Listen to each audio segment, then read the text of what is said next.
Welcome to Like It Is.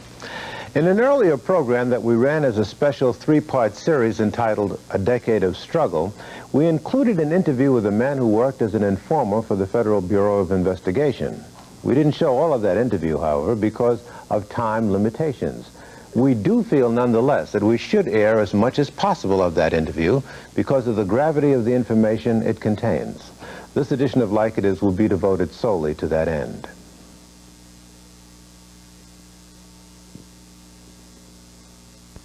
The name of the informant that we interviewed is Dothart Perry, also known as Ed Riggs, also known as Bill Perry, also known as Othello. He worked for the FBI as an informer who infiltrated various black organizations during the 1960s. Ours is the only full-face on-camera interview that he has conducted thus far. Now, we interviewed him on two separate occasions. So, for purposes of continuity, we've edited this piece, going from one interview to another according to subject areas. We began with his account of how he was recruited by the FBI. I was a student at Sacramento City College and Sacramento State College. I was stopped in the parking lot one day by a special agent by the name of Brent.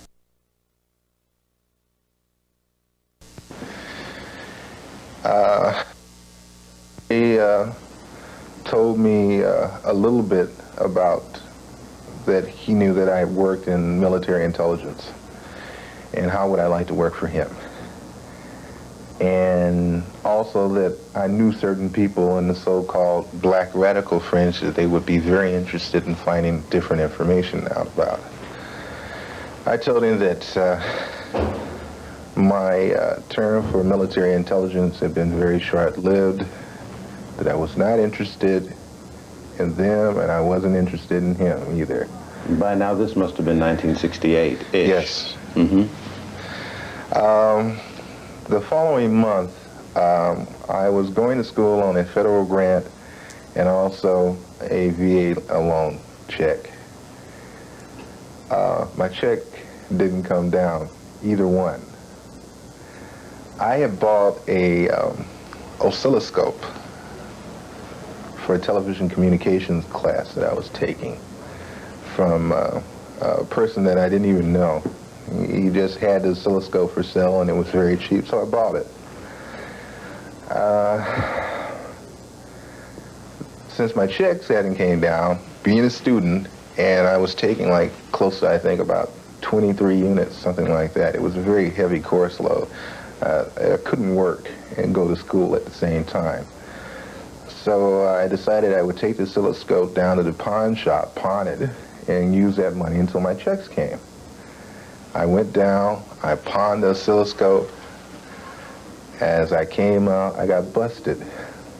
Possession of stolen property. It seems that someone had broken into Sacramento City College and had stolen the oscilloscope along with quite a few other things. So what happened? Well, I was taken to court due to the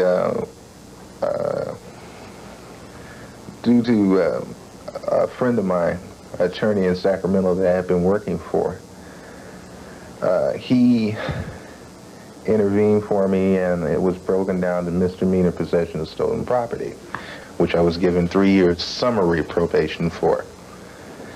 Let me clarify this. Summary probation means that all you have to do is you write a letter into the probation officer every month and you say, well, I've been a good boy this month. Bye, you know. I got an offer for a scholarship at Los Angeles City College, which I took advantage of, and I started going to Los Angeles City College and UCLA in Los Angeles. Coming out of LACC from the school one day, I was met again by the same special agent who said that he wanted to talk to me, and the offer was still good about me working for him. Again, I told him no, I was not interested. Then told me that I should be interested because they could help me with a problem that I had. And I told him I didn't have any problems that I knew of. He said, oh, yes, you remember the possession of stolen? I said, yeah, well, that's summary probation, man. I just write a letter in every month. He said, oh, no, that's not summary probation. It turned out it's a felony probation for 3 years, which means you have to report in every week. To bring it down to a nutshell, what happened? What happened was that as far as they were concerned, it was felony probation now.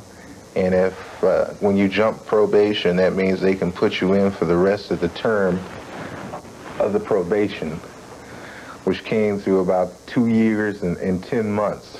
And so they threatened you with that? Yes, they did. Why didn't you stand up to that? I called the probation office in Sacramento first.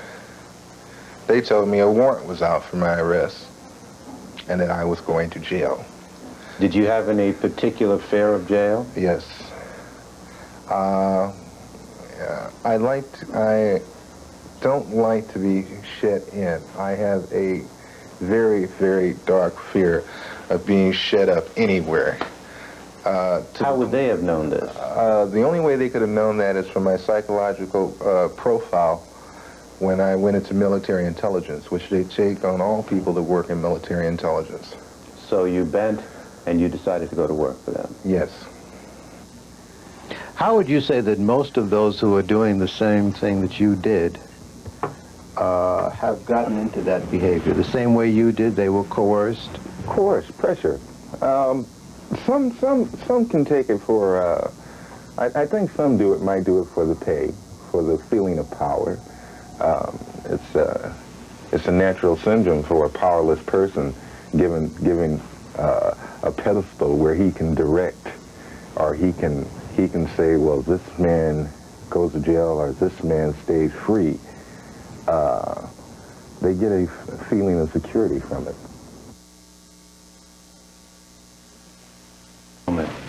For the FBI, did you get an indoctrination or did you just start cold? No, I got an indoctrination. It started off with camera surveillance, excuse me, camera surveillance, electronic techniques of surveillance, shadowing, the obtaining of let's say letters, empty envelopes, instructions on how to go to somebody's garbage containers and pick out useful items. You'd be surprised at the things that they take out of a garbage can, by the way. I mean, anywhere from the leftover food from breakfast, just to know what this guy used for breakfast, you know. When they become interested in a person or a group of people, they try to find out as much as they possibly can, psychologically and academically and social-wise.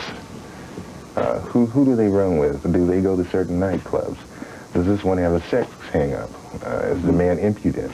You know, anything that can be used later on. How long was this indoctrination process? It lasts anywhere from 2 to 3 weeks.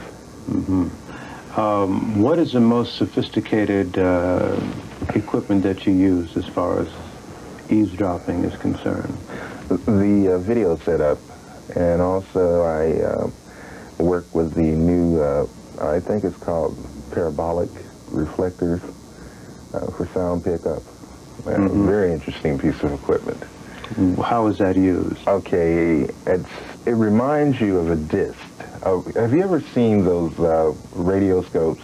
Yeah. You know how they're a disc and then there is a cone behind it, like cone in the center, right? Yeah. Okay, these parabolic reflectors were just like that, except a smaller version, and you would point it in the direction of where you wanted to pick up the sound from. And how far away can it pick up sound? Oh, I think it was, what, anywhere from, the ones I use from 200 to 500 yards. What? Oh, yeah. Distinct? Distinct, very distinct. You could be in a building, like say we're here right now, okay? Okay, not the next building, but the building behind. Let's say it's a little bit taller. Okay, I could point that parabolic reflector from there to this window, and I could pick up. That's how good it was. Through the window? Oh, yeah. Oh, yeah, the window didn't have to be open. so it had to be open in the hall.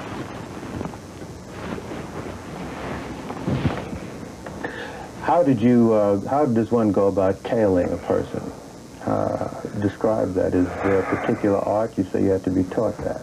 Well, there is a particular art to it, but, you know, okay, let me state, number one, the easiest way is to get close to the person so you can run with it. You know, that's the best way. Okay, the second best way is a thing I've called trial and error observation, where you would go around and you would follow this guy, let's say, from a distance of anywhere from a half block to a block, as long as you can keep him in sight. And then you find out certain locales or certain places that this man goes to every day. Now, if you can get a set pattern of places that this man goes to every day, you got him down. You got him down. That's what they needed to know. So after a couple of weeks, you were ready to go to work. I wasn't ready, but I went to work, yeah. Do you know if this indoctrination period is more sophisticated today? Probably much more so sophisticated for the simple reason that they're probably more severe on them as far as rating is concerned. Simply because of all the disclosures that are being made against them.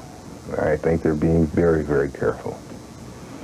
And when they sink their hooks in, I think they're making sure that it is tight, airtight.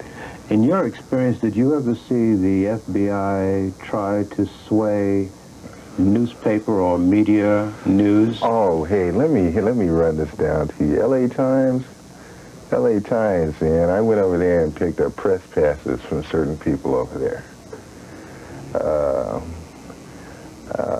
Let me see, some people that work for NBC. TV? Yes, in Los Angeles. Used to get press passes to the Bureau and stuff. Fact is, we used to get some camera equipment from there. So a lot of this news film was probably turned over to the FBI. Oh, sure. Was definitely turned over. Oh, hey, they had a lot of reporters and well, you know, it was that old game of one hand washes the other. Usually an agent would prefer to meet the reporter on a one-on-one basis, you understand what I mean? Build a rapport with him, you know. Go out to the press club, buy him a few drinks, you know. Take him out to Hollywood Park, you know, for the races, you know, that kind of thing. Say, hey, Jim, you know, your paper's covering such and such, or your TV station's covering such and such. And, yeah, I just like a little bit more information than I've been getting. I need it, you know. It would kind of help me, you know what I mean? A personal favor. And if you do something for me, maybe I can do something for you, you know, in the future. Like, you know, when we're about to break a case, you'll be the first to know, that kind of thing. What kind of work did you end up doing as an undercover agent? Were you doing espionage work or informant work? Informant work, and also what you would call illegal entries, selling of weapons, selling of explosives, arson. You would sell weapons and explosives to these radical, so-called radical groups that you were joining? Yes. All right. Where did you operate? I was given a cover name, Ed Riggs.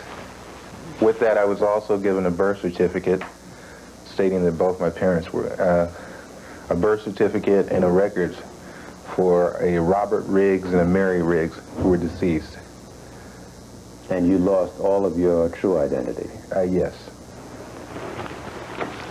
And you operated in California? California. What cities in California? Los Angeles, Oakland, San Francisco, Berkeley, Sacramento, Chino, San Bernardino, Santa Cruz. Any other states since California? Yeah. Chicago, Chicago, New York. Made 2 trips to Washington, D.C. Also, I better put in Seattle, Washington. That's very important, too. How does the FBI coordinate this information? You were one of a number of agents who were doing this. How did they correlate and coordinate this flow of information? How many agents, let's start with that, how many agents were working in a given city, like L.A., in the late 60s? Jesus, we're talking about a lot of people. Like I said before, in the state, I would say 700 to 1,000. In Los Angeles, which was a large concentrated area of blacks, we're talking about anywhere from 300 to 400 people. San Francisco, probably the same thing. That's a large concentration of black people. Wherever there was a large concentration of blacks, or a large concentration of minorities. Don't let me only say blacks, because we're talking about the Chicanos and we're talking about the Chinese, too. But among every ethnic group, there were ethnic groups of that group who could be recruited by the FBI to infiltrate their own. Right. Just want to get a sense of how much money American taxpayers were laying out for this kind of exercise. What was your salary? When I started with the Bureau, I was making, $200 a week plus expenses. When I left the Bureau, I was making close to about $800 a week, and also some expenses, too. So it might run as high as $1,000 a week. Yes. It's according to what assignments you were put on at the time. And statewide, there were 750 agents. 700 to 1,000. It might have been more than 1,000 statewide. People are into a fantasy world when they believe that the Federal Bureau of Investigation finds out what it finds out through the method of scientific investigation. That the agents can just go out and they can plot a course and they can follow a man everywhere and they take notes and such.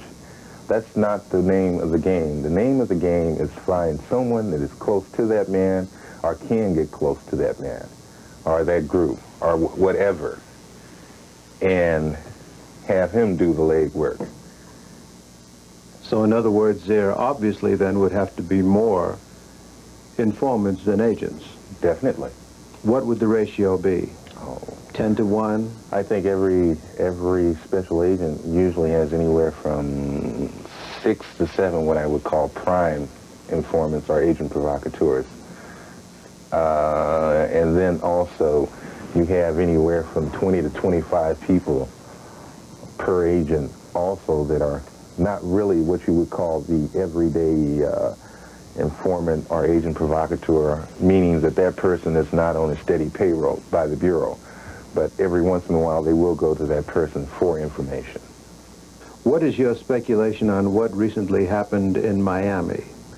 Would you suspect that there has been a number of agents that, or informants that have descended on Miami since that eruption? Oh, definitely, definitely.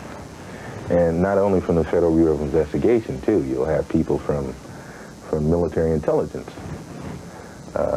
Military intelligence and the CIA, for the simple reason that they want to find out the CIA and the military intelligence people want to find out, is this anything connected with some kind of foreign agency? That's their prime objective. The Bureau wants to find out whether this was a organized type of mass movement that's going on. Are there leaders? Are there central people that started this? They want to find that out. Who was the one that was out there getting the group of people together and said, hey, let's go get this? You know, they want to know that. How would you tell a member of a community that they might be able to spot an informant? How is that possible? Can you spot one? Or what should one look for? Let's say someone in Liberty City.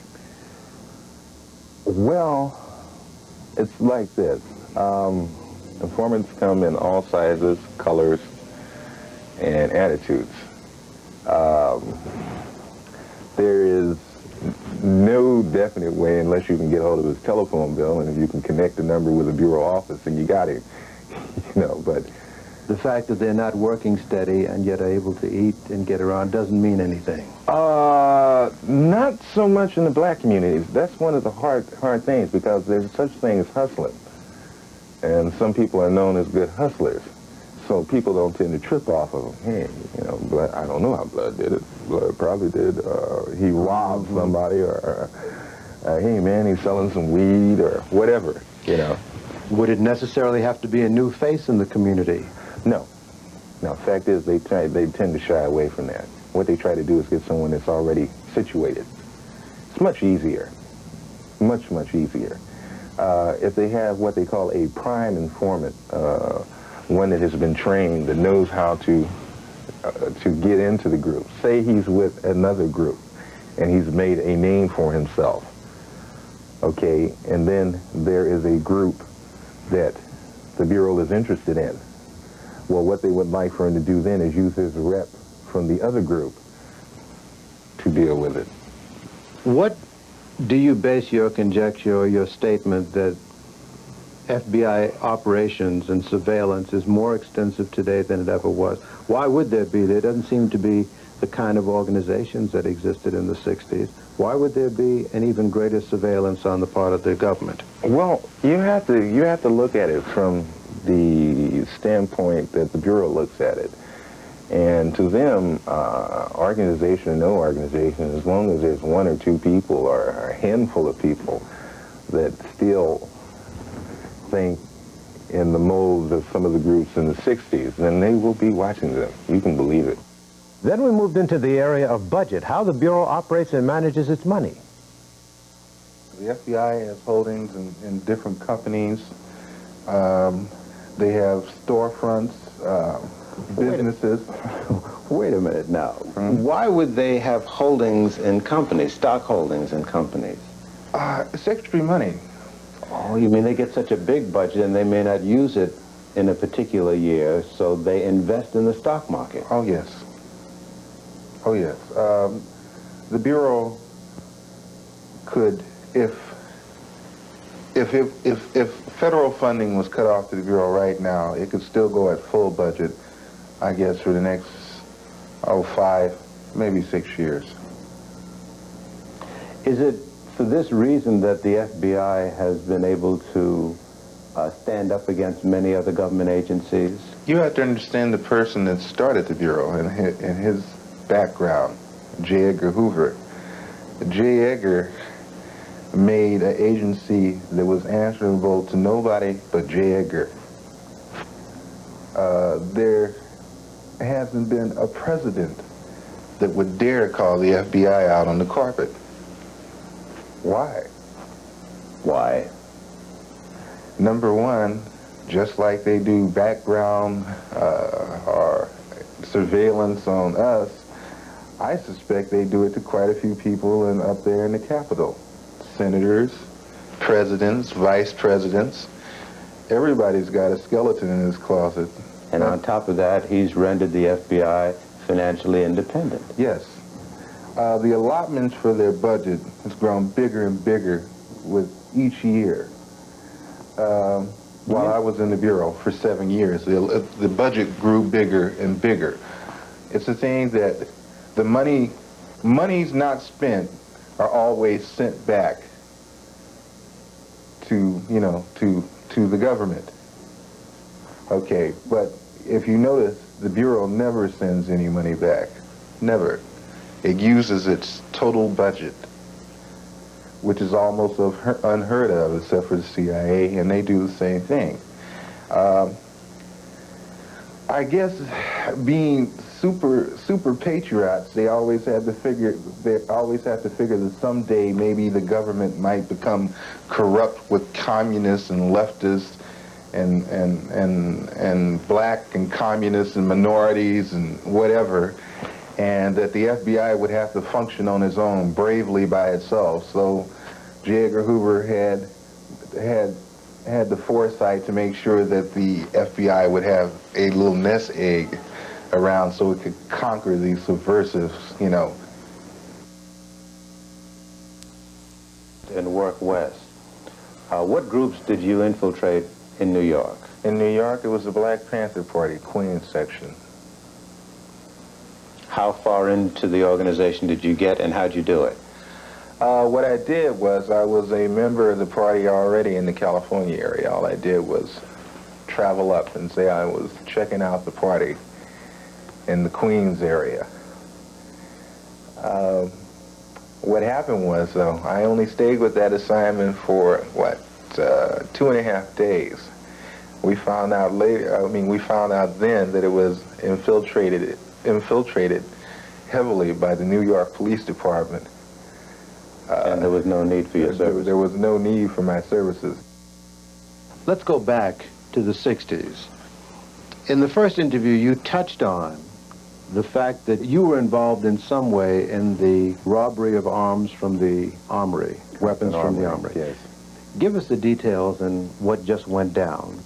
What happened was that the Black Liberation Army, was in need of weapons. This was relayed to my supervising agent. By you? By me. Okay. He said, well, why don't you go back to them and tell them that you have a plan to get some weapons? What year was this incident? Jesus, I don't really remember. Okay. All right. I don't really remember. It was early 70s, I know that. What happened was, well, I didn't live that far from the Compton Armory. It was right up the street. And what the plan was that I laid out to him, that on parade day, they only had one guard at the armory, and it would be very easily to go in there and get the weapons.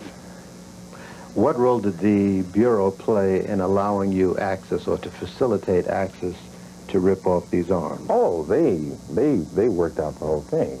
They made sure that that there were no guards, except for, I think it was there one guard? I think there was one. No, there wasn't. There wasn't anybody, as a matter of fact. That was the thing that kind of made me nervous about the whole thing, because I said, damn, you're supposed to have, it looks kind of phony when you go to an armory on a military base that's located near the Compton Watt area, and there's no guard in there with the weapons. This is by day or by night? This happened during the day. What time of day? Morning? No, it was late afternoon. So what happened? You went into the armory via, how did you get in? What we did was... How many? It was 6 of us all together. Okay.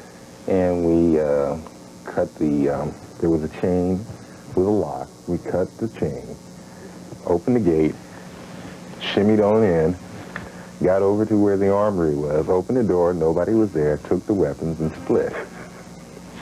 But the thing about it was the firing pins were taken out of the 16, the firing pins were taken out of the 60 caliber machine guns.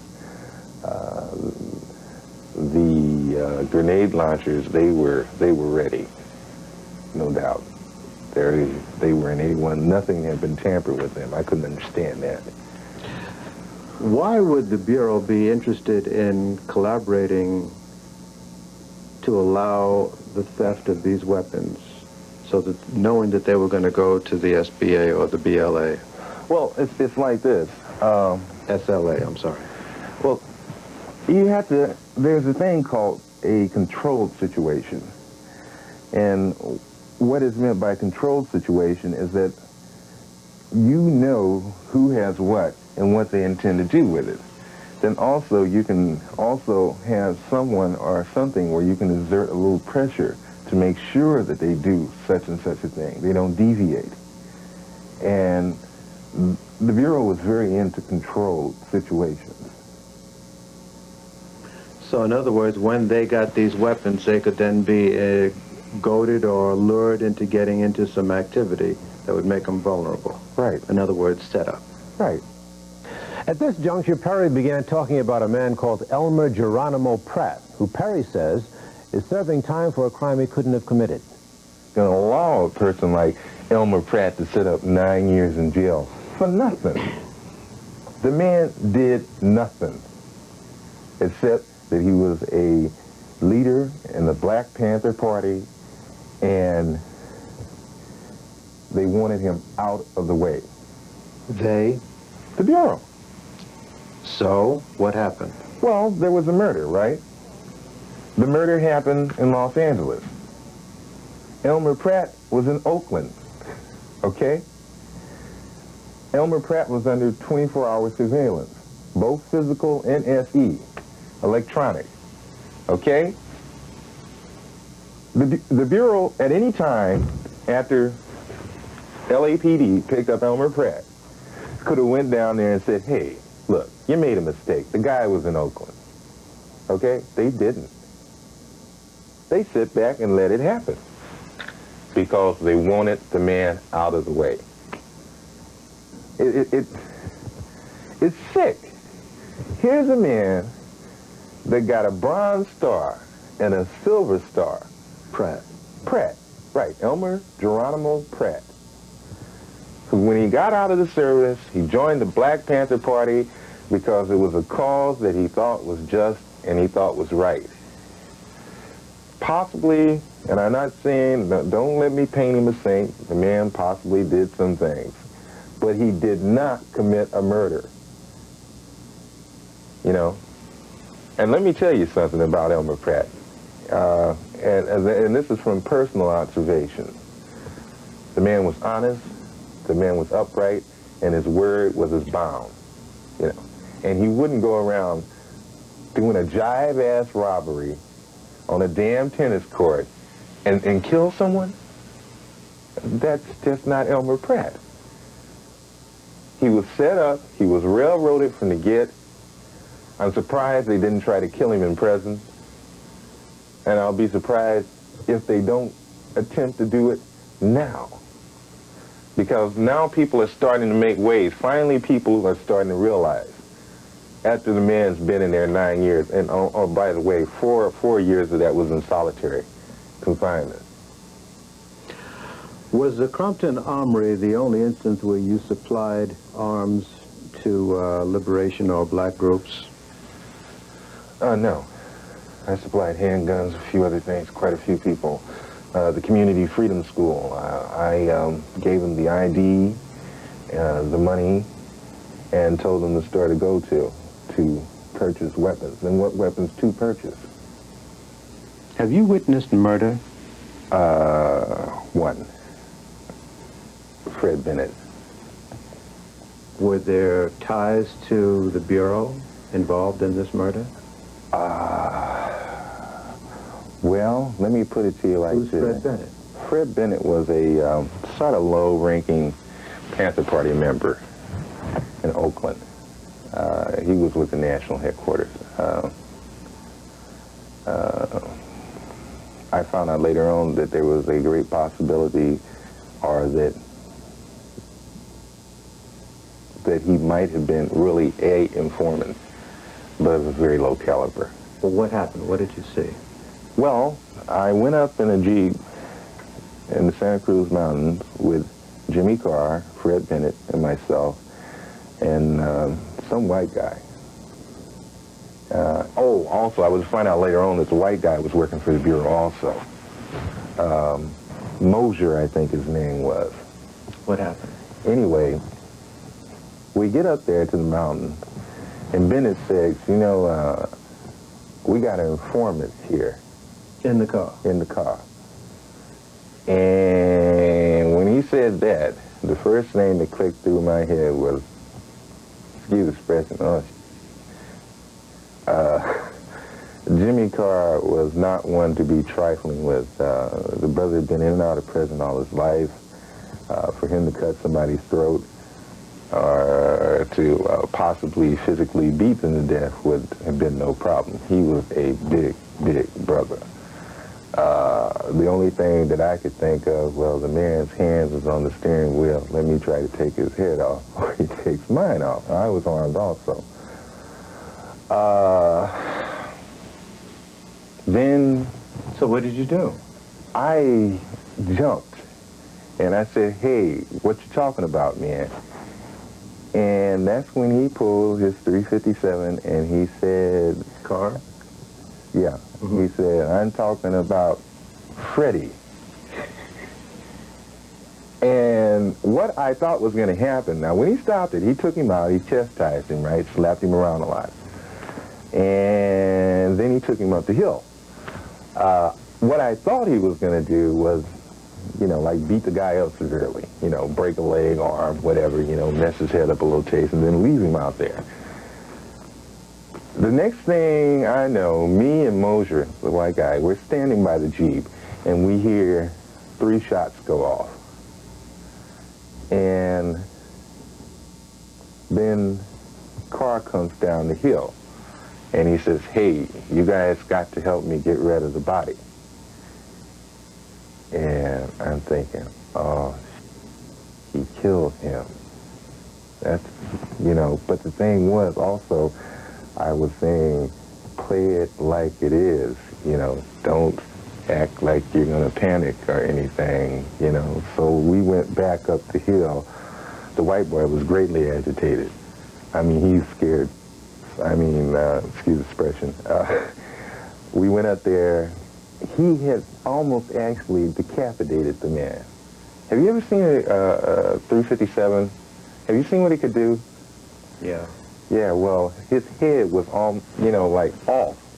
And we got some brush, some wood, and got some gasoline for the Jeep, and car poured it over the body and threw a match, and he burned the body up. And when I got back, I called up my supervising agent immediately and told him exactly what happened. And do you know they did not do a damn thing? The car. Nothing.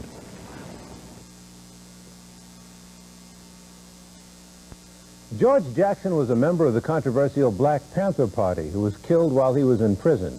Reports are that Jackson was trying to escape from prison when he was gunned down in the prison yard. Perry had some information about that.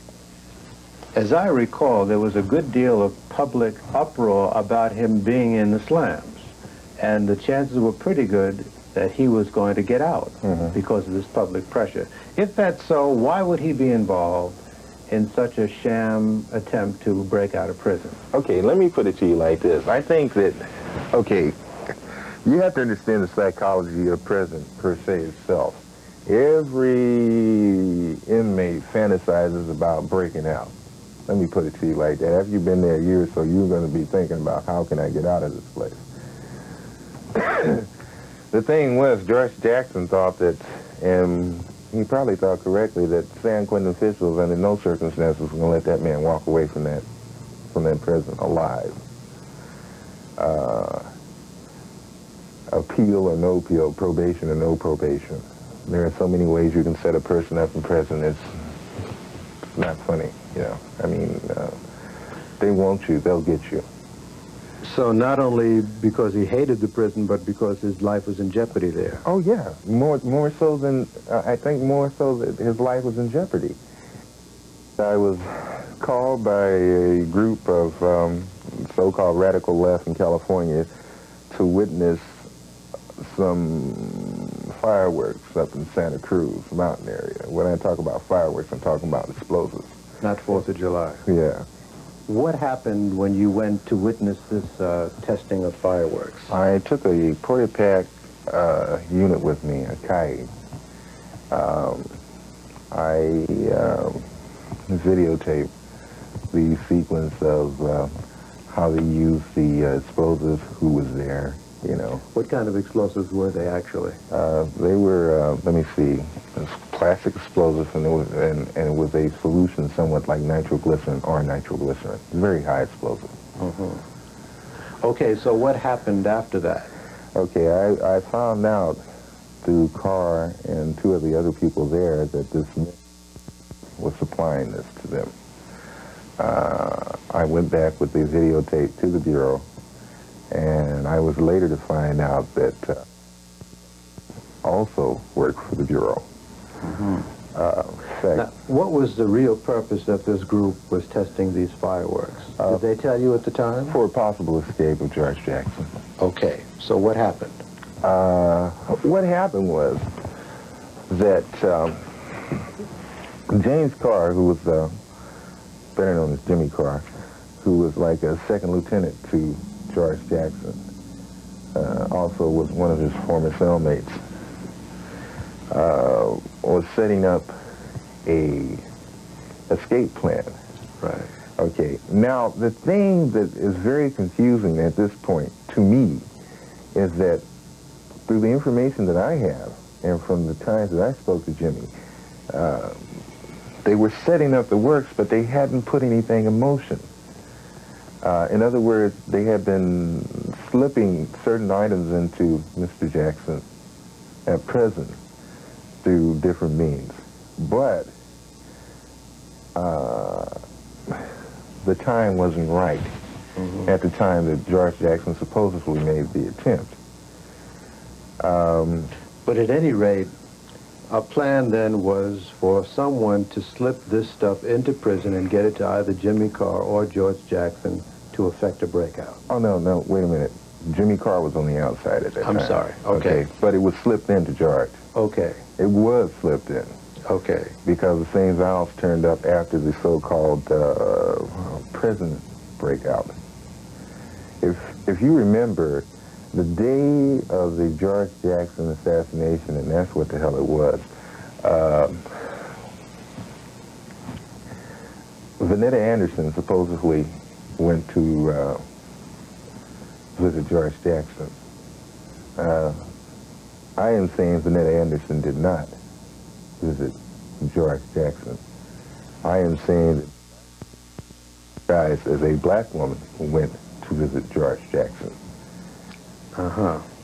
And I am saying also that Stephen Bingham, the attorney, was used by the way of handing the tape recorder to Stephen Bingham, to Bingham, to take in, because there was no gun in that tape recorder. That gun was already inside there with George Jackson. But apparently then, not only had the nitro and stuff been slipped to Jackson, but also there was a plan. And what was that plan? Well, the plan that we knew about, or let me say, the plan that I knew about personally was the plan where they were supposed to blow the east wall of the prison. Jackson, in turn, was supposed to have taken a chain, some long metal object, thrown it around the wires and grounded it. That's cutting out the power to the prison, and then escape off in the darkness with jeeps, with armed people that Carr knew. But what actually did happen? What actually did happen, okay, now this is only a hypothesis on my part. Yeah. But what I think, since the present authorities and the Bureau were well aware of what Jackson was planning to do, that they forced his hand. Also, I believe that one of the guards had the 9mm pistol. There is no way in hell that George Jackson could have got that 9mm pistol smuggled in, because that 9mm pistol was confiscated over a year ago from Landon Williams during a raid. Oakland Police Department had it in their possession. It went from the Oakland Police Department to the Bureau, and from the Bureau it disappeared up until the time Jackson supposedly had that snuck in where, you know, he hid it in a wig or whatever they said he did, whatever lie he came up with. So you're saying then that George Jackson was given these vials that were actually duds, and then he ran out thinking that it was nitro, threw it against the wall, ping, they didn't go off, and he was blown away. Right. And the thing that backs that to the max is that the brother that went out with him also had 2 of the tubes.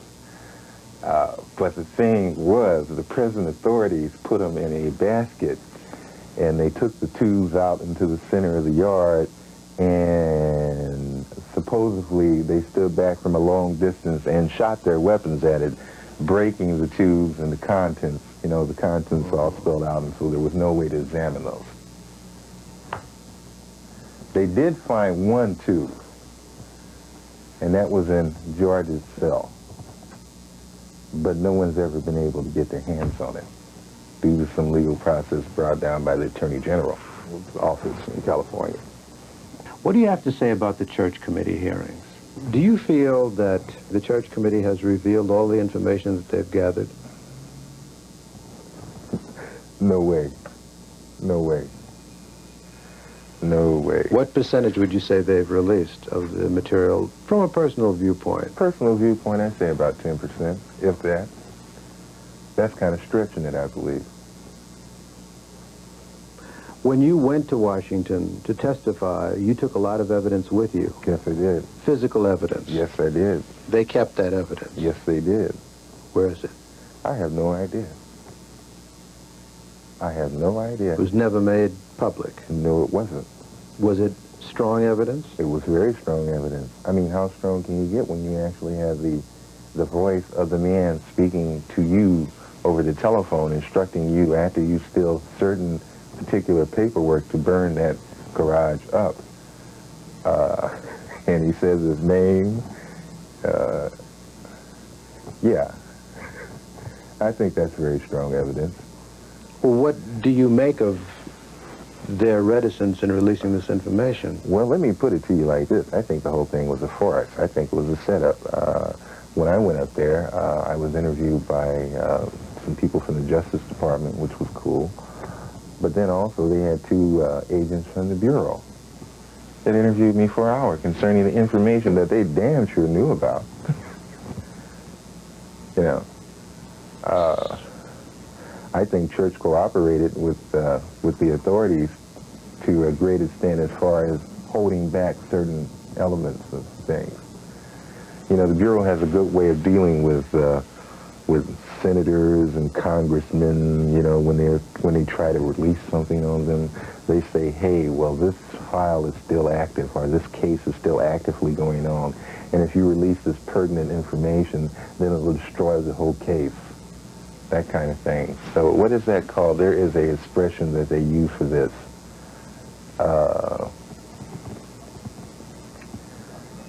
I'm trying to remember that expression. It's a little legal terminology in the interest of national security. We've aired these interviews in the hope that we've provided information and food for thought. It's not our purpose to characterize Mr. Perry nor judge him. If you choose, however, to pass judgment on Dothart Perry, it might also be appropriate to question whether or not each of us bears some responsibility for having allowed things like this to occur and continue to this very day. You know you're going to go to prison, don't you, sooner or later? Or do you think you might get away? I don't think I'm going to prison. I really don't think I'm going to prison. Are you in fear of your life? Not particularly. How can that be?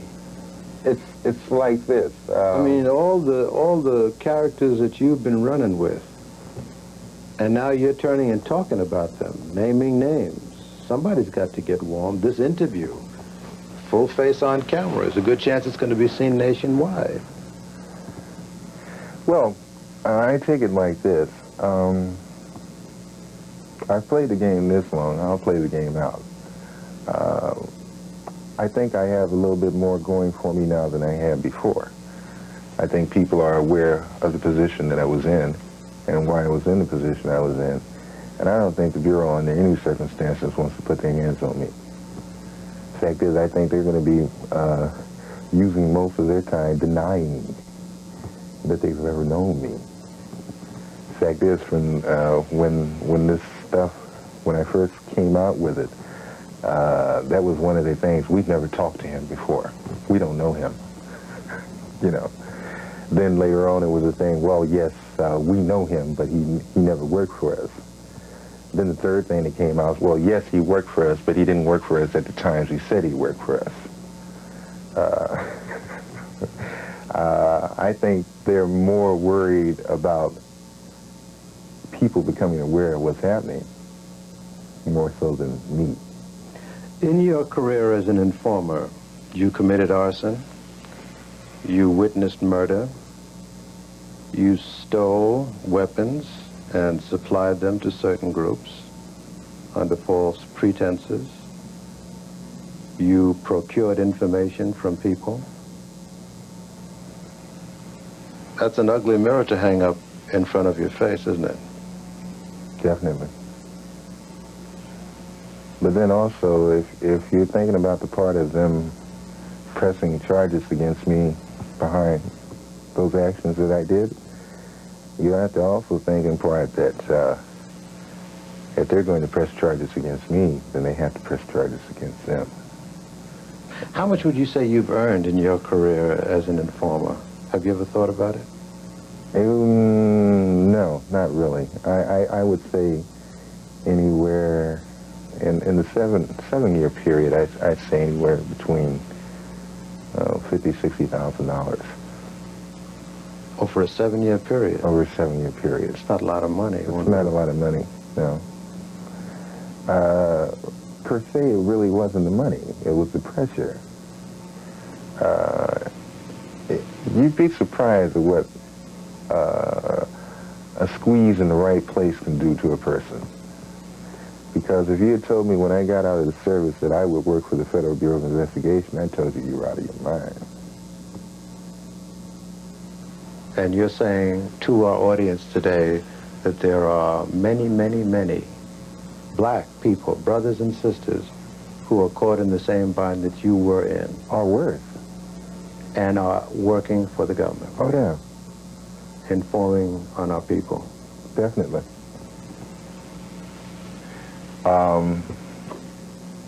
The thing that really irritates me about this whole situation is that, of course, I know what I've done. You know, I'm well aware of that.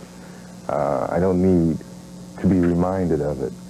But I think that black people in general need to be reminded of it because it's happening every day, and it's happening in every city in this country. I doubt that there's a place between Alaska and California that it's not happening to black people. But the thing that gets me is that black people are sitting back and they're saying, yeah, well, get him. Yeah, you can get me. Big deal. You haven't hurt them one iota. Fact is, you did them a favor, if you really want to get down to it. You did them an immense favor because you killed the cat that was pulling your coattail, and that's all they want anyway. You know, the thing is dealing directly with them. Use your lawmakers, your so-called prestigious community leaders to go out there and start questioning these people, letting them know that they're not going to allow this type of situation to happen anymore.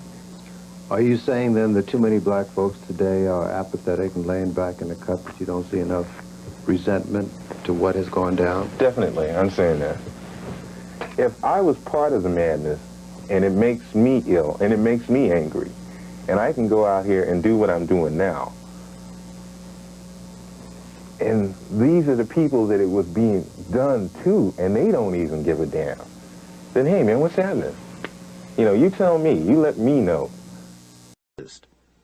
As far back as the 1920s, when he began as FBI director, Hoover had gone after persons like Marcus Garvey. Garvey's organization, the Universal Negro Improvement Association, had a membership numbering in the millions, and somehow Hoover found this threatening and worthy of surveillance and undermining attempts. Garvey's influence had been international and had drawn world attention to America's treatment of black people. Paul Robeson was another who was viewed by Hoover as an enemy. This reporter has personally examined thousands of FBI, CIA, and other U.S. government agency documents that were kept on Paul Robeson. Robeson, like Garvey, had an international audience at his command, and he used that platform to denounce racism in the United States. Most importantly, however, were the questions raised by the State Department as to my political opinion. Here's a question of whether one who wants to sing and act can have, as a citizen, political opinion. And in attacking me, they suggested that when I was abroad, I spoke out against injustices to the Negro people in the United States. I certainly did.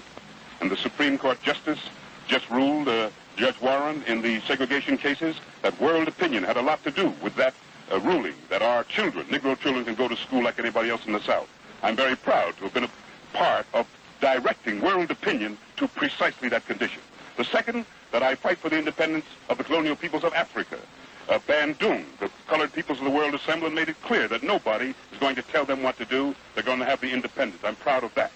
When the 60s came, many factions of the civil rights movement had developed the same international perspective.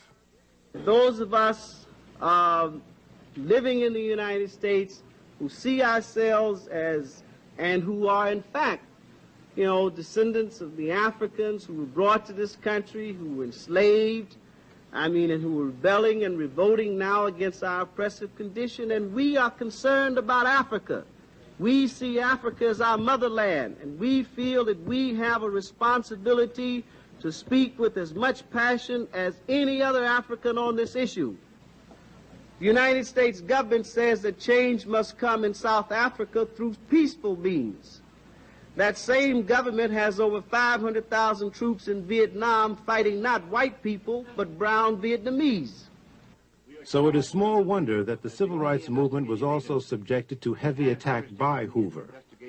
Billions of government dollars were spent in this direction. Many of these activities were not only unwarranted, but of questionable legality. The congressional hearings into the assassination of Dr. King bore this out. 2 FBI agents testified before a Senate committee chaired by Senator Frank Church.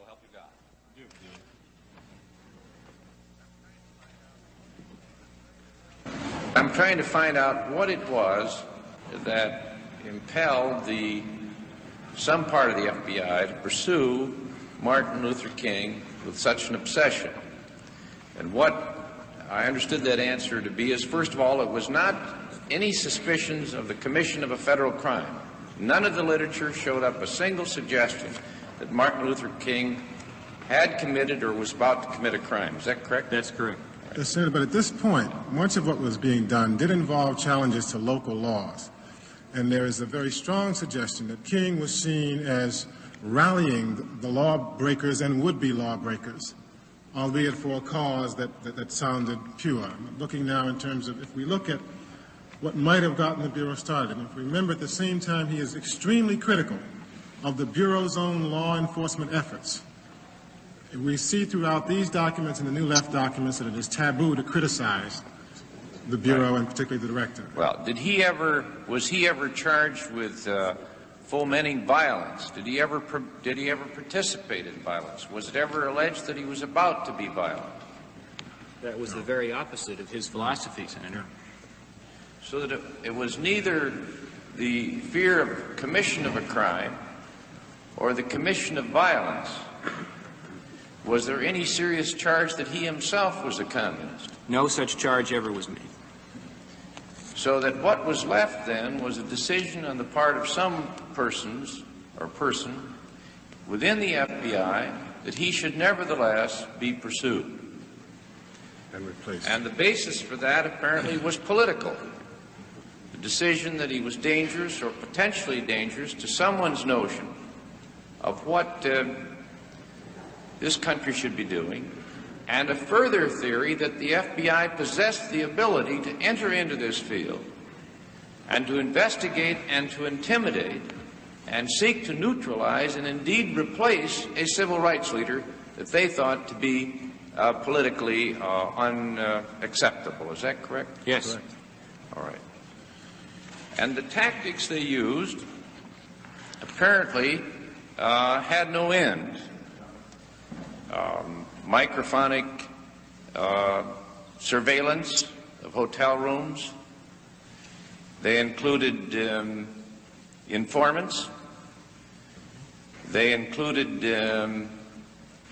sponsoring of letters signed by phony names to relatives and friends and organizers. They involved even plans to replace him with someone else the FBI was to select as a national civil rights leader.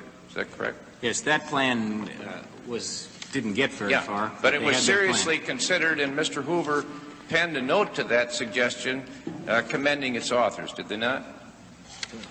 Yes. Right. It also included an indirect attempt to persuade the Pope not to see him. And many other people. A direct attempt to persuade one of our major universities not to grant him a doctorate degree. That's correct. After the March on Washington, there was an acceleration. He was defined because of his speech in that demonstration in Washington as the most dangerous and effective leader in the country, and there was a paper battle within the Bureau as to how best to attack him, and he was attacked. After Time magazine named him as Man of the Year, again, the Bureau finds that reprehensible, believes it must attack and destroy. When he was given the Nobel Prize, again, they seek to discredit Dr. King with the persons who welcomed him back from that award.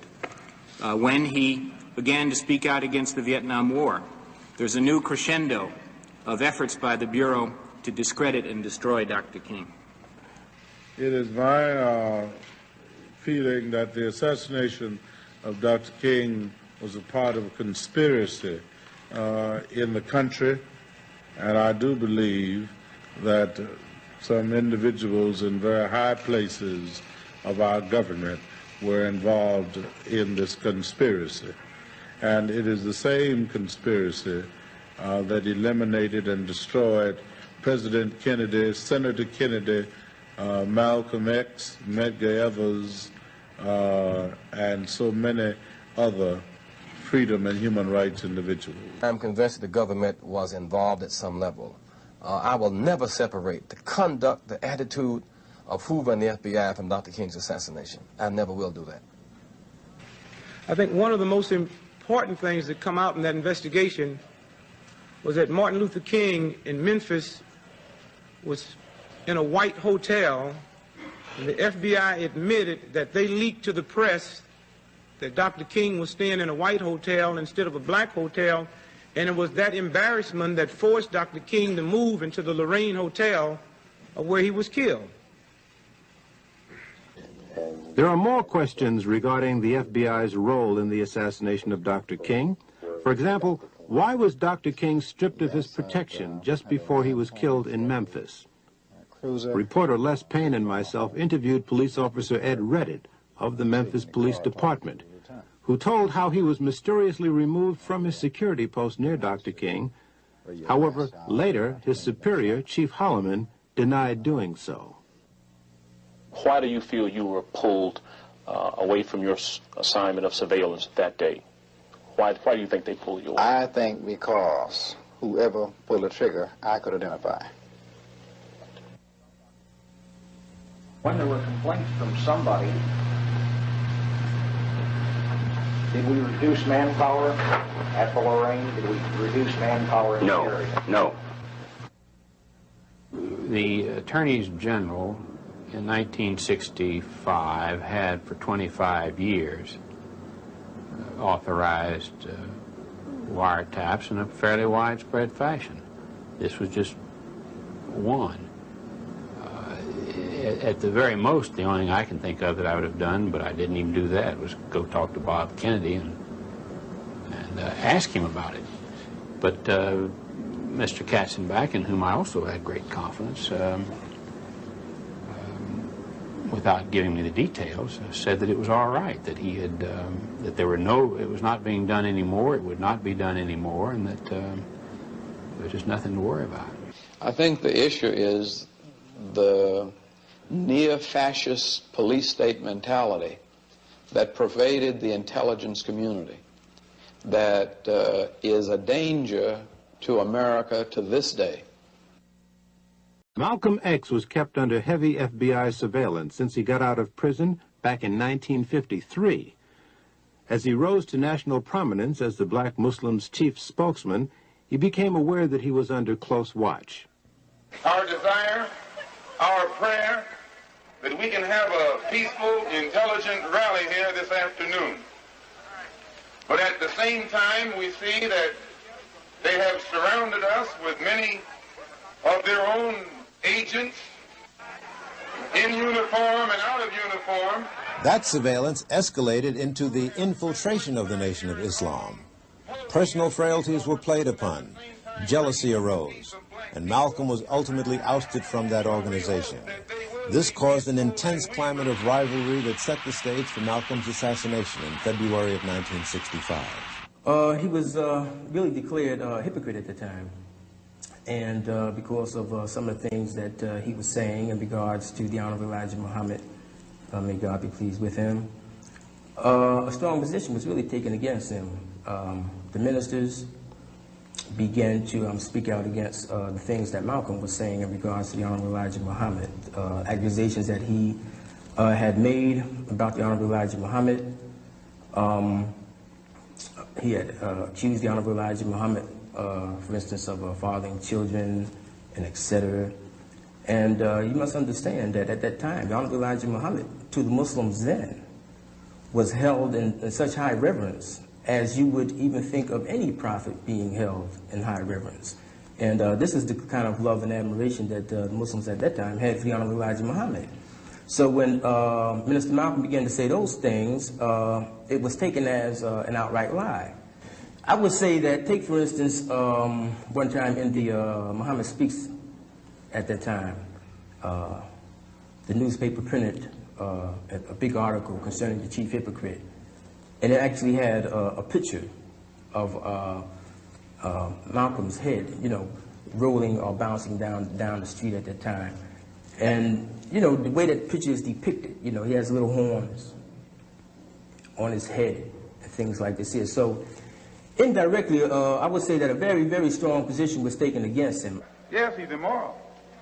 You can't take 9 teenage women and seduce them and give them babies and not tell me and then tell me you're moral. You could do it if you admitted you did it and admitted that the babies were yours. I'd shake your hand and call you a man. A good one, too. But anytime you seduce teenage girls and make them be charged with adultery, make them hide your crime, why, you're not even a man, much less a divine man. So, and this is what he did. He took at least 9 that we know about. And I'm not speculating because he told this to me himself. Yes, that's why he wanted me dead, because he knew that as soon as I woke up, I'd tell it. Plan of action was basically what took place. Me and Leon, we took seats down in the front of the Audubon, became early. We would drift into the Audubon. If indeed there was a search, then we could never enter. There was no search, so we drifted in just like we had hoped to. Leon Davis and myself took seats down front on the left-hand side. Benjamin and William, who carried the sort-of shotgun, sat right behind us, you know. And Wilbur sat somewhat in the back or almost in the middle. And our plan was, as soon as the brother came out to speak, that Wilbur would throw the smoke bomb to make a distraction, and that William would fire his shotgun, and that Leon and myself, we would fire our weapons, and then just break for the door. And without any further ado, I bring before you Minister Malcolm, and I pray that you and I will listen, hear, and understand. Thank you.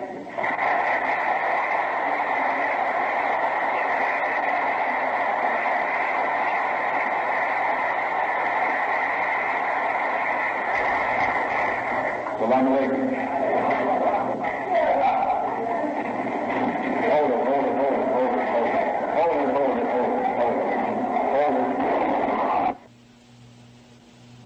As in Dr. King's assassination, a police superior has trouble with the truth. He tells reporters that 2 suspects were arrested at the Audubon. Later, official police reports say that 1 was arrested. Also, listen closely as the police official carefully handles the question about police on the scene.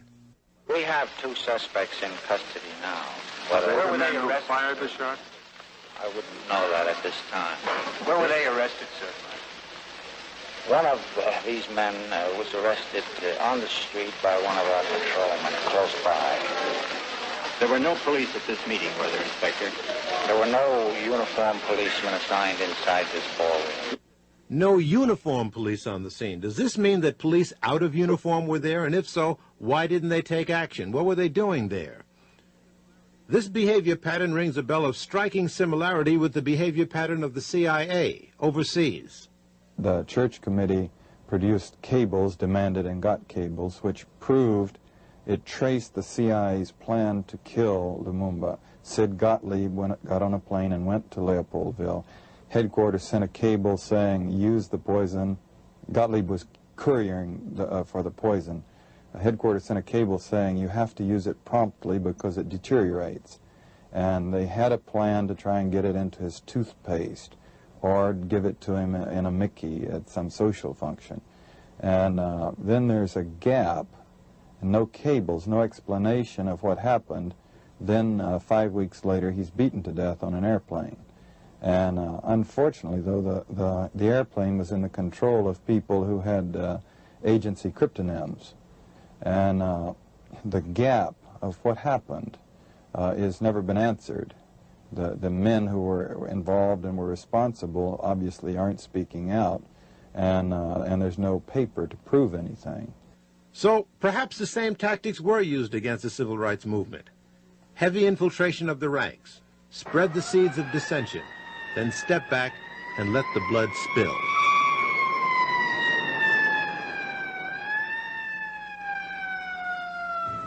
As I see it, Mr. Chairman, it is for this committee to be able to figure out how to persuade the people of this country that indeed it did go on.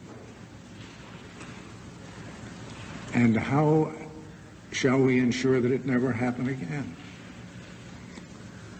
But it will happen repeatedly unless we can bring ourselves to understand and accept that it did go on.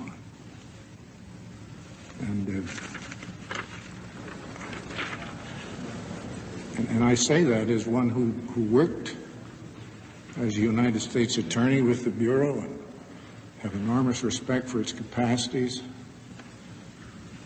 the field of kidnapping, bank robbery, and a lot of other things, but am appalled to learn what if it's correct, the intelligence side of that Bureau was up to for so long. If we would like to believe that the FBI would do all this viciousness and all of these things to an individual and would stop short of killing him, then we're out of our mind.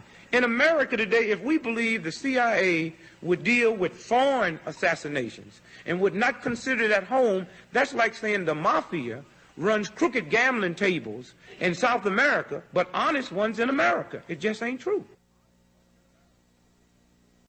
We've seen then how the decade of struggle ended.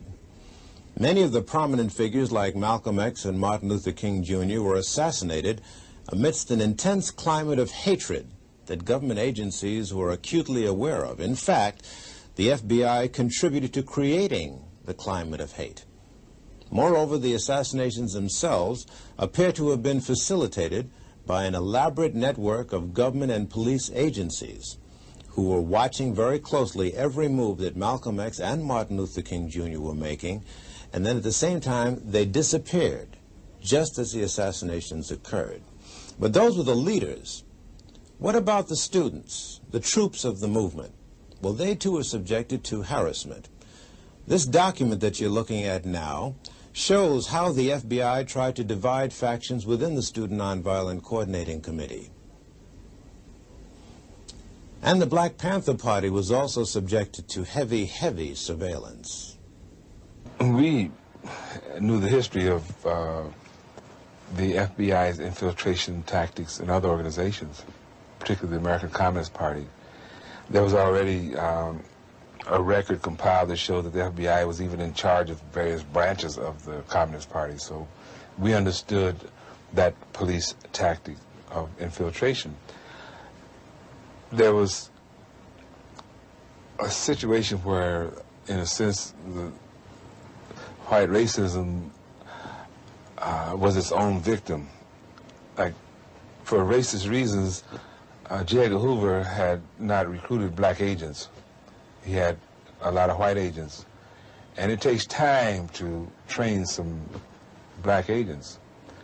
In the meantime, those white agents, try as they might, were not able to infiltrate our ranks because the Black Panther Party did not have any white members, okay? And we relied upon people that we knew. And we kept people that we didn't know on another level. And I think this is why we didn't suffer more, put it that way, because they did catch up and start a crash program of recruiting black agents, and they very quickly filled that gap, but it took them about a year to do it. In the summer of 1978, I interviewed a man who worked as an informer for the FBI during the 1960s. His name is Dothard Perry, also known as Ed Riggs, also known as Bill Perry, also known as Othello. How were you paid? The pay was always in cash. Cash, and you would sign a card. It would go like this. A rendezvous or a drop-off point would be picked out either by yourself or the agent. You would meet the agent there. Usually it would be in a vehicle. You get in the vehicle, he would hand you the money. He would tell you first to count the money. He would tell you the amount while you counted it. If the amount was there, he would then bring out a card. On that card would be for the week of such and such. In other words, the week was dated. So-and-so has been paid the amount of. Then you would sign the card, and then the agent would sign the card. The reason for this is that if all of a sudden the IRS became very interested about where you were getting all this extra money from, you could always tell them to go back to the Bureau, and the Bureau would have your cards on file. I see. Were there such things as bonuses? Oh, yes. What were they paid for? Bonuses were paid for, suppose while you were meeting with, or you were at a meeting with Bobby Seals, Chulai of the Red Army happened to come to the meeting too, which is something which would be a new development. That's bonus time. In other words, a hot piece of information. Hot piece, very hot piece.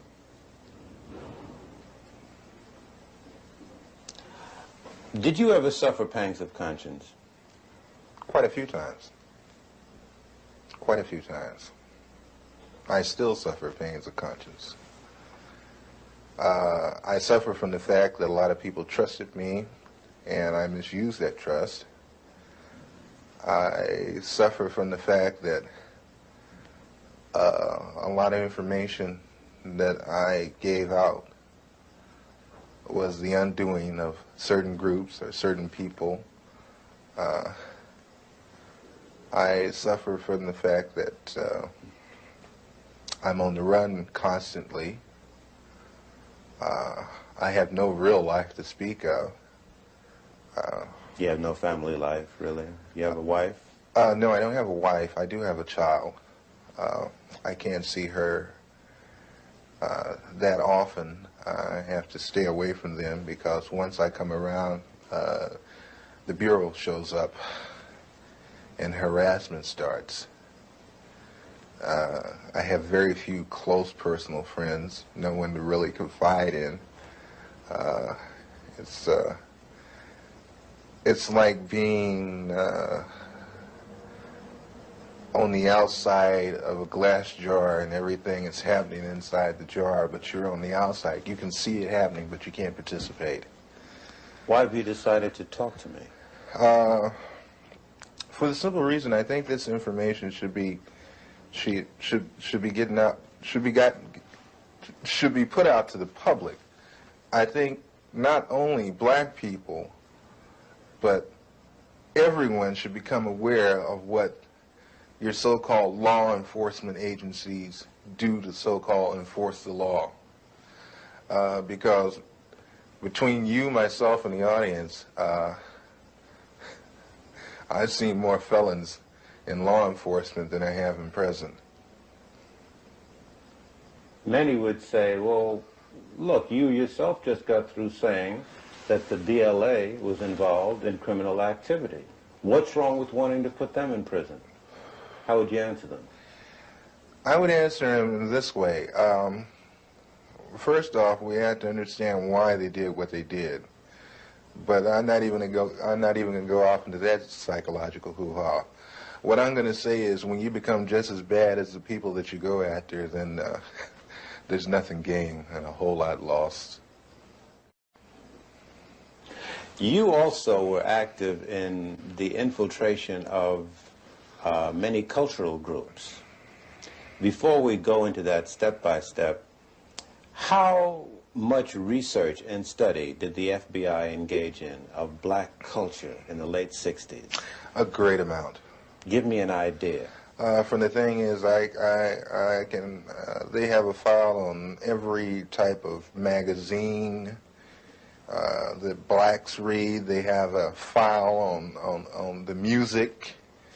Music? Music, dance, theater, actors, comedians, you name it, man.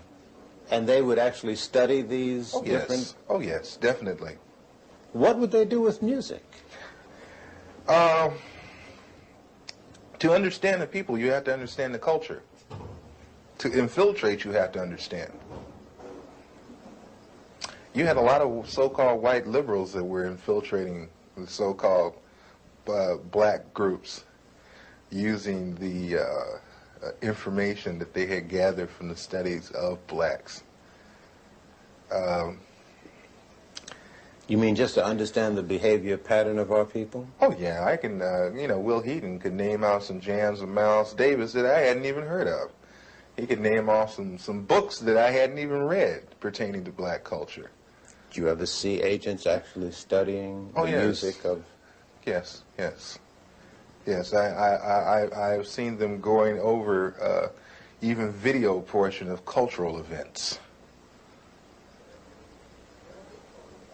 The understanding, like when, okay, you have an organization like Leroy Jones Black House. You remember that? Okay, Leroy Jones's place, which was done on the thing of tribalism. That's where I first heard the word Kintu, Mantu, Huntu, Hentu. These words of the African continuum. You know, I learned that from an agent.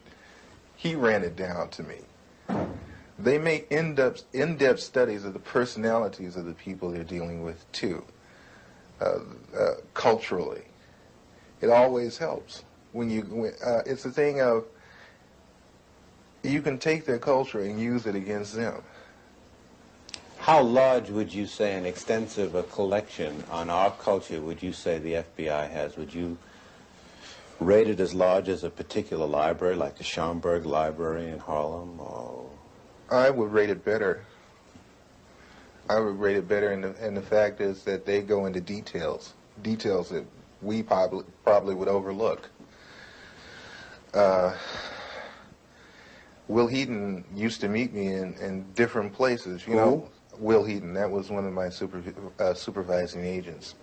There is a certain bar in the Los Angeles area where people into black cultural things met, and Will Heaton used to meet me there.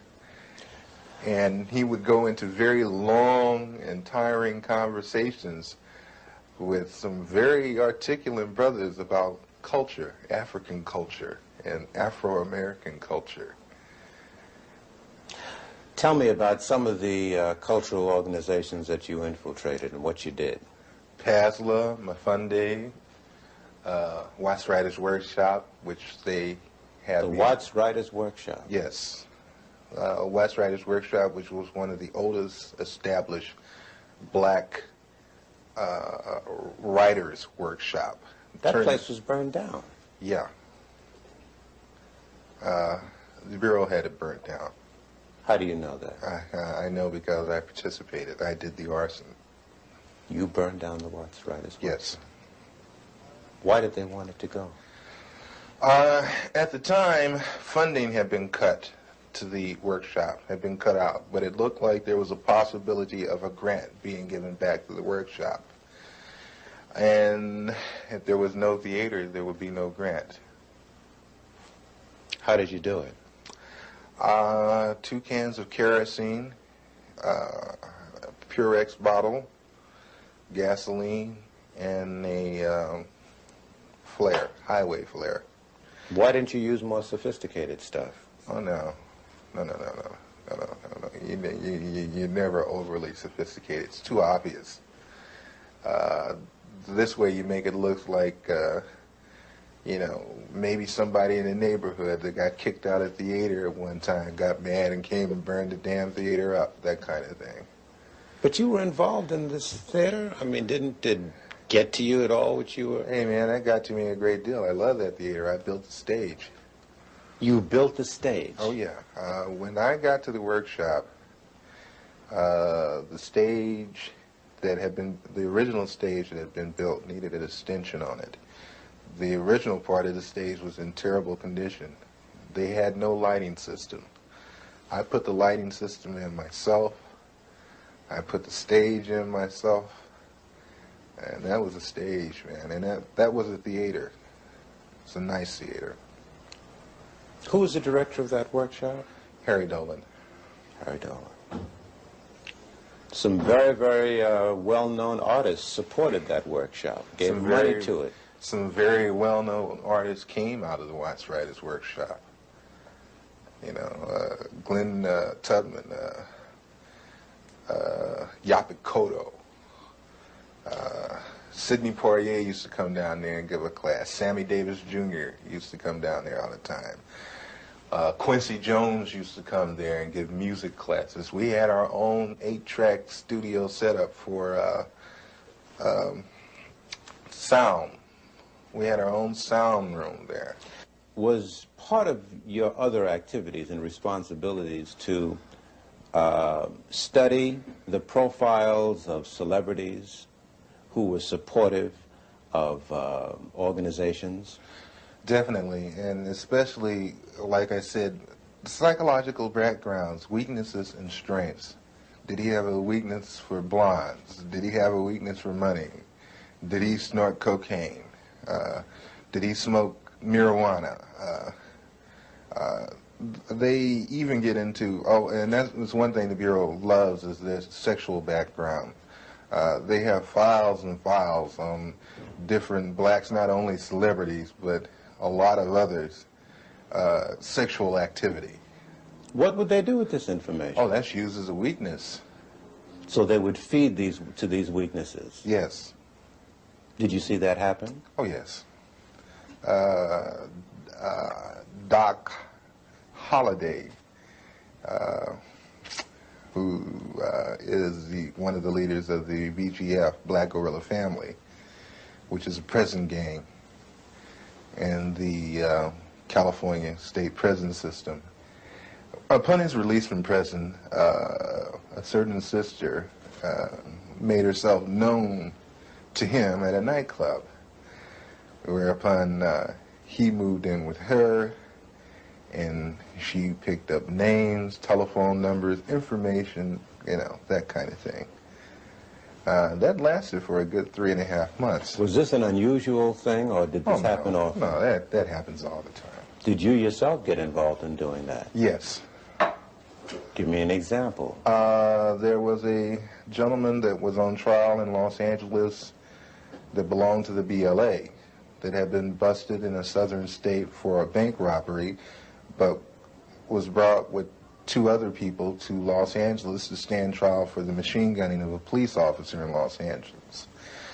I was supposed to worm my way into the infections of his sister and whatever it took to get the information that I needed as far as what kind of defense they planned to use as to turn this information over to the federal prosecution. Did you do it? I got the information, and thank God I didn't have to go through with the actual thing of sexual activity. What do you mean, thank God? The sister was rather unappealing. How did you justify to the organizations in which you had infiltrated yourself that you were living on an $800 a week stipend or on an $800 a week standard of living when most of them were living hand to mouth? Well, hey, brother, I'm hustling, I mean, hey, man, sell a little this on the side, a little of that on the side, I get over, that kind of thing. In other words, ain't nobody's business but mine where I get the money. So, everybody took it for granted that I was possibly doing a little dealing on the side, that kind of thing. Then also, everybody liked me for the simple reason that I would do things that I didn't have to do. I would go out of my way. Like Mafunde would have a pageant and they needed someone to do the sound setup for him, and I'd say, of course, I'll do it for you, that kind of thing. I was very well liked at one time in the community. Would you say to American citizens that this situation of surveillance and infiltration continues to this day? Oh, yes. On the dimension that you experienced? Probably much larger by now. Larger? Oh, yeah. Let me put it to you like this. Each year, everything gradually escalated up more and more. So I figure when I left, it didn't stop escalating. As they say, one monkey does not stop anybody's show. You mentioned Sammy Davis Jr., who at one time, it was reported, gave money to the Black Panther Party, I believe. Were you ever assigned to look into that? Yes, I was told to try to get as close to Mr. Davis or to anyone in his office as I could. I used to go up and have real chit-chat, chummy conversation with his personal secretary, Ann, at the 9000 building on Sunset. And I used to bring a Portapak video camera, and I used to go around and I would videotape the whole office. You mean celebrities would be coming into his office and you'd film them freely? Oh, yeah. Didn't they question that? I'm from the Ross Writers Workshop. Yeah, right on, brother, that kind of thing. No questions asked.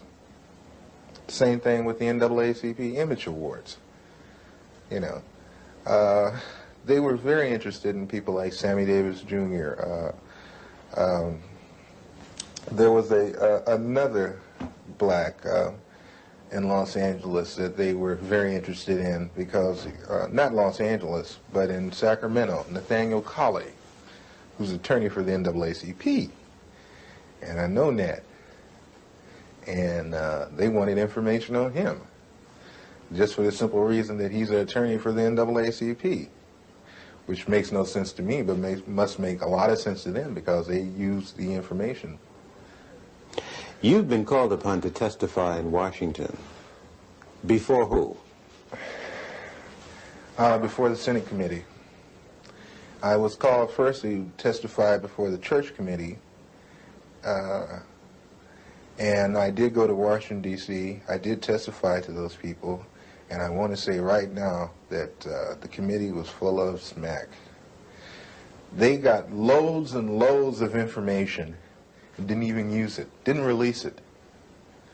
I had tapes that I offered to them in evidence against the Federal Bureau of Investigation with conversations of me and my supervising officers where he's telling me to obtain certain articles for him by stealing.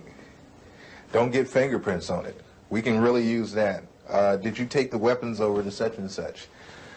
The Churches Committee told me that they couldn't use the tapes because the tapes were gotten by illegal means. What would you say about the composition of the committee panel that questioned you? I can say that's for the birds too, because the same people that I was talking about were the same people on the panel with the Churches Committee. What do you mean? When I came in the room to be interviewed by the so-called people from the Churches Committee, the representatives from the Federal Bureau of Investigations were also in the room. FBI agents were a member of the Church Committee panel? They were there with the investigators for the Churches Committee asking questions just like the Churches Committee. And see, this is another thing that I find fault with, and this is another reason why I am not going to Washington, D.C., is that, again, I have been asked to come again for the second time. I'm not going again. For the simple reason that when I went up there with the idea that there were agencies investigating the Federal Bureau of Investigation, not the Federal Bureau of Investigation investigating itself. You're on the lam, almost. Do you have a sense that you're going to be arrested and go to prison? Oh yeah, eventually. Eventually, when things come to a head, it has to. It has to be that way. No other way around it. What would you say to citizens who sit and listen to what you've said and have a sense of frustration and helplessness? There are some agents, the old line agents, that disagree with the tactics that were used during the so-called COINTEL period. But one thing I don't want us to jump off of is that people always talk about, they're talking about COINTEL now so heavily. I'm not talking about COINTEL, I'm talking about a thing called BD, which was better known as Black Desk. The Black Desk was set up for a simple thing of infiltrating black organizations and black groups, whatever. Where was this Black Desk, or were there a number of them? There were a number of Black Desks, but the head Black Desk was in Washington, D.C., controlled by Sullivan. And the... Was he black? No. Mm-hmm.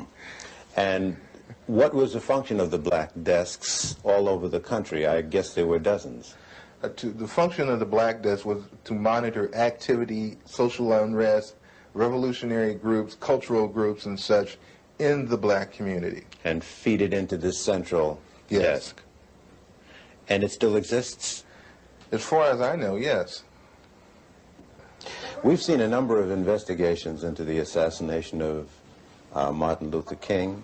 We've seen an extended police trial of the assassination of Malcolm X. What you seem to say substantiates what many black people say out on the street, that government agents or agencies knew that these assassinations were brewing and either participated in them or allowed them to take place. It would behoove black people, it would behoove all people, really, to question so-called the cut and dry one lone assassin theory. The Bureau and other intelligence agencies are very good at conspiracies. They are very good at setting people up to be killed. They are very good at making innuendos so the person will be killed. City police don't know about it because they have policemen in there. They don't let black people form anything without some policemen in there. And while I was in the Black Muslim movement, over the Black Muslim movement, many of the police who were sent to infiltrate us, they're black, would tell me, say, look, I'm a cop, but I have to come. They would tell me. I knew the Muslim movement was full of police. So don't you think anything is going down that they don't know about. The only thing that goes down is what they want to go down. And what they don't want to go down, they don't let it go down. Something else was used against the students that drove the final nails into the coffin, killing the movement. What stopped it, of course, almost dead in its track, and not by any accident, was a widespread and deliberately organized widespread use of drugs.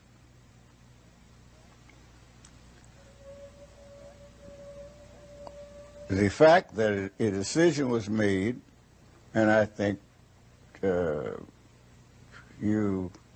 most of you are familiar with the broadcast of the mafia defector who went on public media to declare what happened and outline in great detail the great plan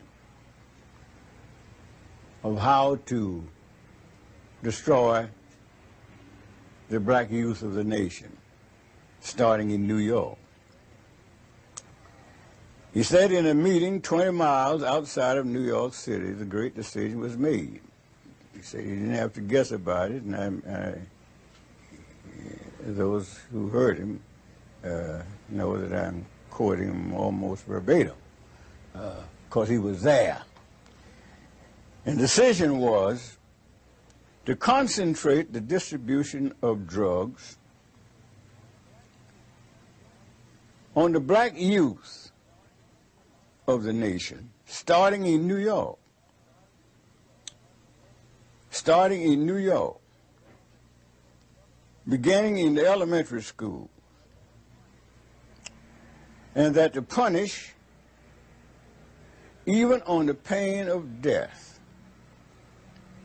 any of the distributors who invaded the white community or predominantly white schools. That New York and other large cities were to be divided up into districts. The district commander, black, was to be given any kind of car he wanted, Mercedes, Rolls Royce, anything, because this would be a part of the sales pitch. Said blacks just love fine cars, and he'd drive around through the community in his fine car, and some of his key assistants, and he'd be identified, he'd be known, and that sort of stuff. And so the stories, I'm not going any further into it. But thus it began, and the spread over the country, and we fell for it. Now, one thing was important, that the thing to attract the blacks, more than any other thing, more than the drug itself, but to spread the word, have a number of key young people in it, and to spread the word that this is the end thing, so that'll get them. Just say it's the end thing, and they'll brave the fires of hell to be a part of the end thing. So that's our story of the decade of struggle. We put together this film to pay particular homage and tribute to the extraordinary young people of that era, and we give the story to our young people of today in particular, in the hope that they'll stop and think about much of the negativism that they're caught up in nowadays, and try to understand why.